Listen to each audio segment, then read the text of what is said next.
நம்பிக்கையை வைத்து இதை எப்படி கொண்டு போவீங்க வெற்றி அடைய? நான் எதுவாக எதை நினைக்கிறேனோ நான் அதுவாக ஆகிறேன். என்னுடைய எண்ணங்கள் தான் என்னை வடிவமைக்கிறது. கண்ணாடிக்கு முன்னாக நின்று நான் இதுதான், நான் கருப்பியாக இருக்கிறேன், நான் ஒரு கிளியோபட்ராவாக என்னை நினைத்துக் கொண்டால் நான் கிளியோபட்ரா தான். அப்படித்தான் ஆகிறேன். அதைத்தான் சொல்கிறேன். என் இனத்திற்கு ஆண்டாண்டு காலம் தொட்டு ஒரு மரபு இருக்கிறது. ஆண்ட பரம்பரை நாங்கள் ஒன்றும் மாண்ட பரம்பரை கிடையாது என்ற ஒரு நம்பிக்கை எங்களுக்குள் இருக்கிறது. அந்த நம்பிக்கை எங்களுக்கு சோறு போடும். விழுகிற போதெல்லாம் தூக்கி தூக்கி அந்த நம்பிக்கை நிறுத்தும். நான் இந்த இடத்திலே ஒன்றை நம்புகிறேன். இன்றைக்கு நடக்கிற மேலைத்திய நாகரிகத்திலே மேலைத்தியம் நிறைய விடயங்களை கற்றுக் கொடுக்கும், வளர்ச்சியினுடைய உச்சத்திலே கொண்டு போய் நிறுத்தும்.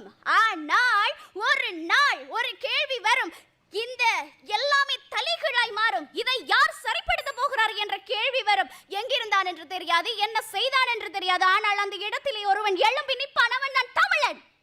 பாதுகாத்துக் கொள்ள என்ன செய்ய போகிறோமா? 30 ஆண்டுகள் படை வளர்த்தோம், ஒரே நாளில் தாரை வார்த்து கொடுத்தோம். வீட்டுக்கு ஒரு வீரன் என்று அனுப்பி அனுப்பி இன்றைக்கு அனுப்புவதற்கு எங்களிடம் எதுவும் கிடையாது, இலக்கு எதுவும் கிடையாது. இந்த நேரத்தில் எந்த ஆயுதத்தை ஏந்தி இந்த படையை பாதுகாக்க போகிறோம்? நமக்குள்ளே 1000 பிரிவுகள், ஜாதி சண்டை, மத சண்டை, அந்த சண்டை, இந்த சண்டை. தேயிலை தோட்டங்களுக்கு கீழே தமிழன் செத்து விழுகிற போது இந்திய தமிழன் தானே என்று பேசாமல் இருந்தோம். ஒரு நாடை ஒரு தமிழனை 18 நாடுகள் சேர்ந்து தம்சம் செய்த போது என்ன செய்து கொண்டிருந்தோம்? இலங்கை தமிழன் தானே என்று பார்த்து கொண்டிருந்தோம்.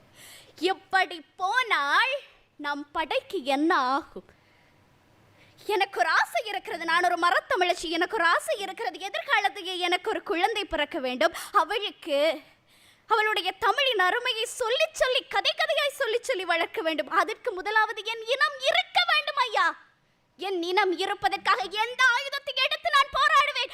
நிலம், நீர், தீ, காற்று, ஆகாயம், பஞ்சபூதங்களையும் முகவரிகளாக சொன்ன இனம் எங்களுடைய இனம். அந்த ஆயுதத்தை கையில் எடுப்போம். இயற்கையை பாதுகாப்பதுதான் ஒரு இனத்தை பாதுகாப்பதாகும். இறுதியில் ஒன்றை சொல்லிக்கொள்ள விரும்புகிறேன். புலி பதுங்குவது எல்லாம் பயந்து விட்டது என்று அர்த்தம் கிடையாது. நன்றி, வணக்கம்.